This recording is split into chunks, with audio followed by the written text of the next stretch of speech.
Bem-vindo, muito bem-vindo para mais um Encontro com uma Palavra. Nós estamos estudando toda a Bíblia, desde o Gênesis até o Apocalipse. Agora nós estamos estudando o primeiro livro de Samuel, onde conhecemos um grande homem de Deus que deu nome a esse livro.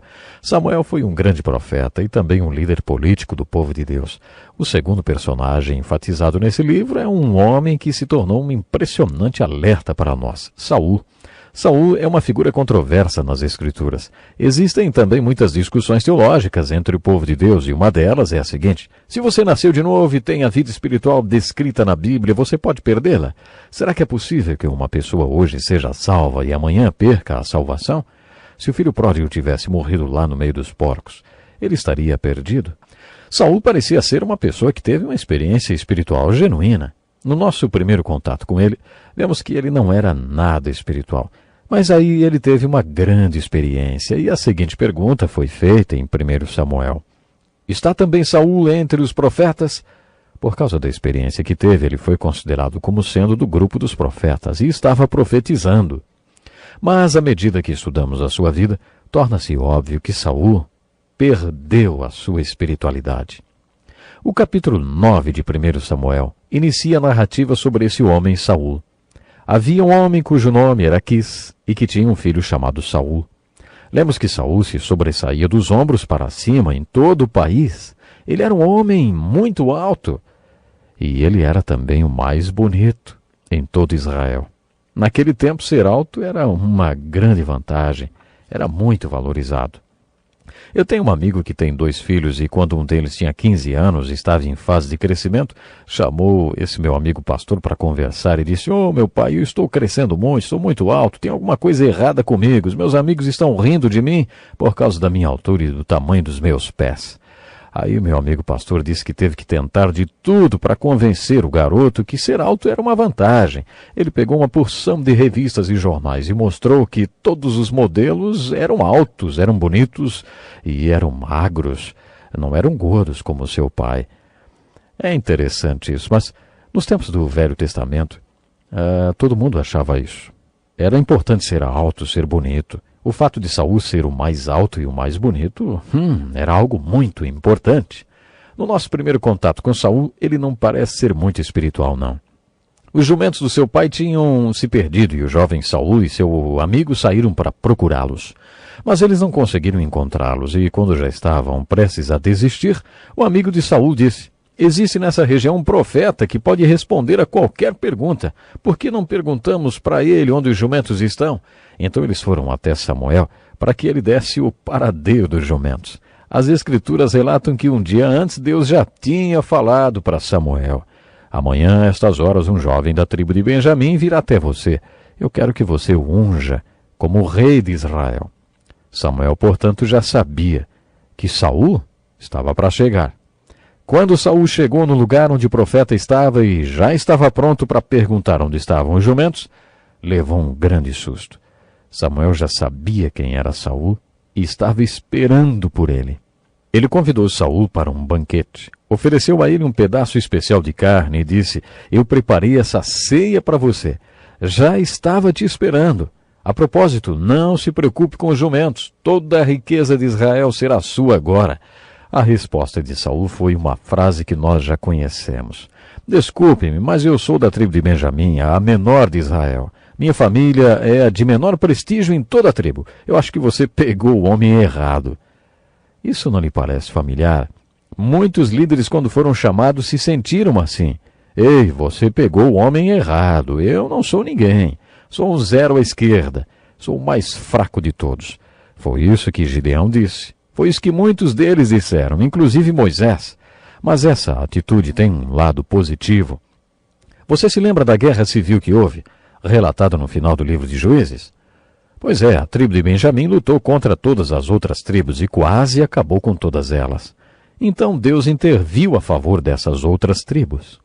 Aí então as 11 tribos quase exterminaram a tribo de Benjamim.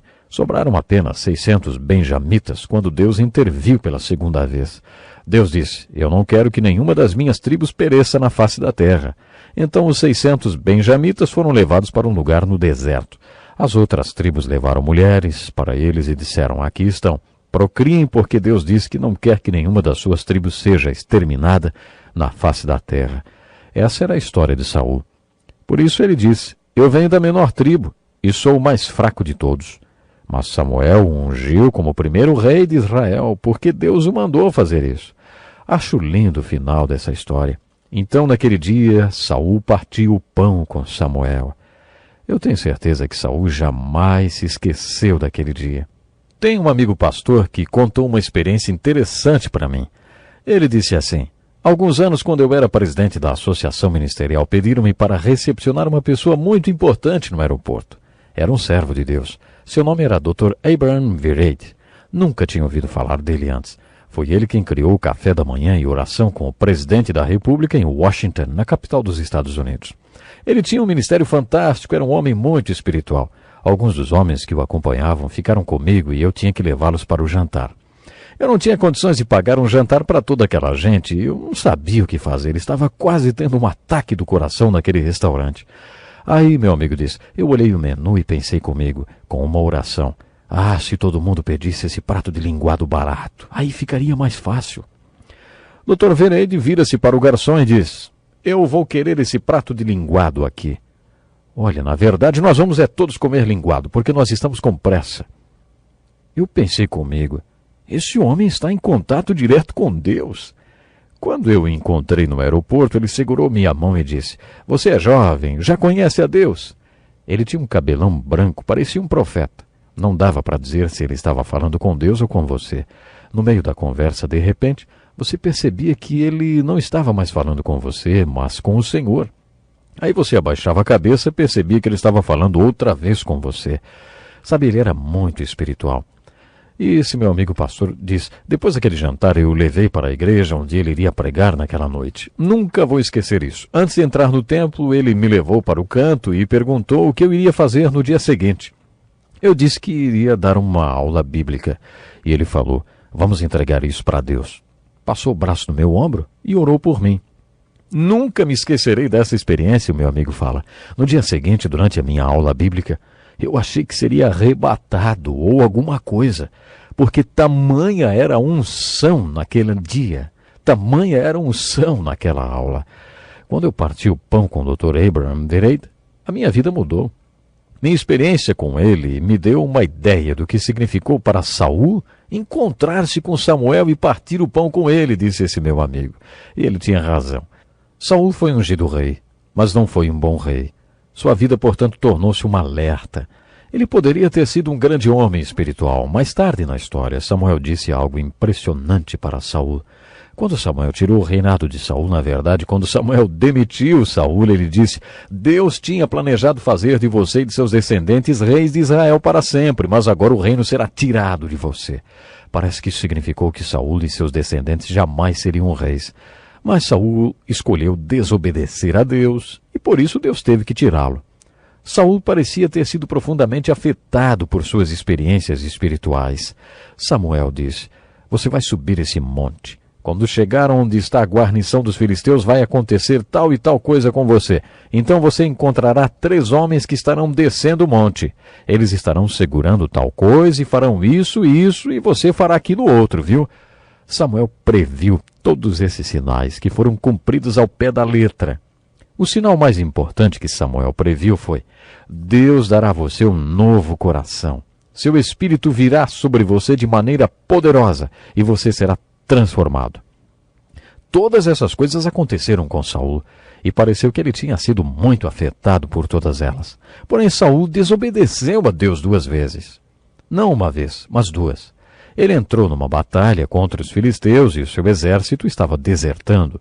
Saul sabia que Samuel chegaria em 7 dias. Quando chegou o último dia e Samuel não chegou, Saul pegou nos objetos de sacrifício, ocupou o lugar de Samuel e fez as vezes de sacerdote.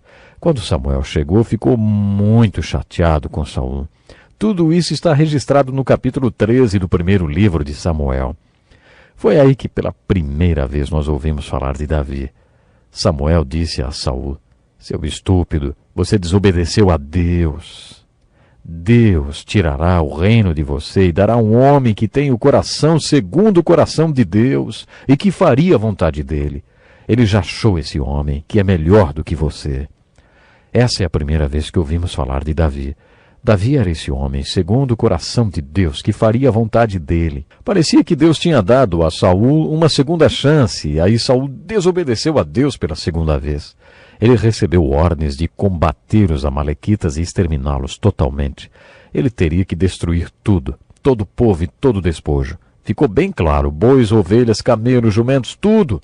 Mas quando o exército de Saul conquistou os amalequitas, ele e seus homens ficaram com o melhor de tudo para eles. Então Deus apareceu a Samuel e disse: Eu me arrependo de ter feito de Saul rei. Ele me desobedeceu outra vez. Você tem que tirá-lo. Quando Samuel ouviu isso, chorou a noite toda diante do Senhor. Então, logo cedo, foi encontrar-se com Saul. Parece haver um certo humor na Bíblia. Por exemplo, quando Samuel encontrou Saul, Saul disse: Fiz o que Deus me mandou fazer. Então Samuel disse: Então que balido de ovelhas é esse que eu estou ouvindo e que mugido de bois é esse, hein? O que significa isso? Saul respondeu: Nós planejávamos sacrificá-los a Deus. Seguiu-se então um dos trechos mais incríveis da Bíblia. Samuel disse a Saul: Tem Deus mais prazer em ofertas queimadas e em sacrifícios do que em que o obedeçam? Obediência é melhor do que sacrifícios. Ele está muito mais interessado em que você o escute do que na sua oferta de carneiros. A rebelião é como o pecado de feitiçaria, e a teimosia é tão ruim como a idolatria. Nesse ponto Saul confessou: Pequei. E disse mais: Mas Samuel, Deus vai me perdoar. Por favor, venha adorar comigo e mostrar ao povo que está tudo bem entre nós. Samuel disse: Não adianta. Você rejeitou as ordens de Deus e Deus rejeitou você. Quando Samuel virou-se para sair, Saul agarrou seu manto, que chegou a se rasgar. Então Samuel disse: Da mesma maneira Deus vai rasgar de você o reino e vai dá-lo a outro que fará toda a vontade de Deus. Depois disso iniciou-se a decadência de Saul. A vida de Saul é um alerta para nós. Sabe, no primeiro livro de Samuel aprendemos uma palavra, Icabode, que significa foi-se a glória. Parece que nos tempos do Velho Testamento o Espírito do Senhor vinha sobre as pessoas como veio sobre Sansão, mas muitos deles desobedeceram e perderam a glória de Deus. Nós vamos continuar no próximo programa, portanto esteja conosco. Este é um estudo escrito pelo Dr. Dick Woodward, na voz do pastor Edson Bruno.